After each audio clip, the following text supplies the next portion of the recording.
ពីប៉ុណ្ណឹង26ហើយនៅប្រើអ៊ីនធឺណិតដែលមានភាពរហ័សរហួតអត់ស្ថិរភាពហើយធ្វើឲ្យការចង់ទៀតមែនបងប្អូនទាំងអស់គ្នាឆ្ងល់អត់តែហេតុអីបានជាម្ចាស់អាជីវកម្មឬក៏អ្នកដែលប្រើប្រាស់តាមគេហដ្ឋានមួយចំនួនក៏ចំណាយលុយចាប់ពី$100ជាងឡើងទៅទេប៉ុន្តែគាត់អាចទទួលបានអ៊ីនធឺណិតដែលមានល្បឿនលឿនស្ថិរភាពអត់ដាច់អត់តាក់ហើយអាចប្រើប្រាស់ទៅលើគ្រប់មាតិកាបានយ៉ាងរលូន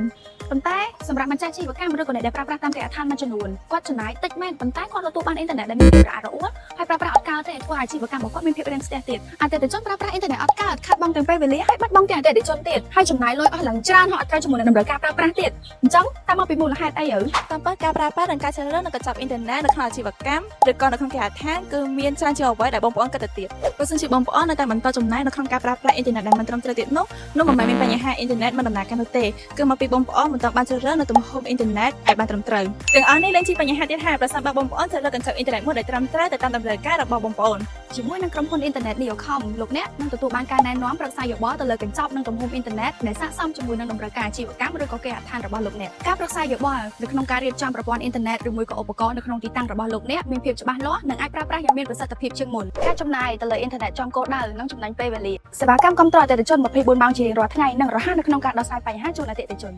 ចូលចំណាយទៅលើការប្រើប្រាស់អ៊ីនធឺណិតដែលគ្មានប្រសិទ្ធភាពទៀតទៅមកប្រសាជាមួយនឹង Neocom ដើម្បីឲ្យរកការចំណាយរបស់លោកអ្នកទៅលើសេវាកម្មអ៊ីនធឺណិតក្នុងទីតាំងអាជីវកម្មនៅក្នុងគេហដ្ឋានរបស់លោកអ្នកឲ្យត្រឹមត្រូវនិងមានប្រសិទ្ធភាព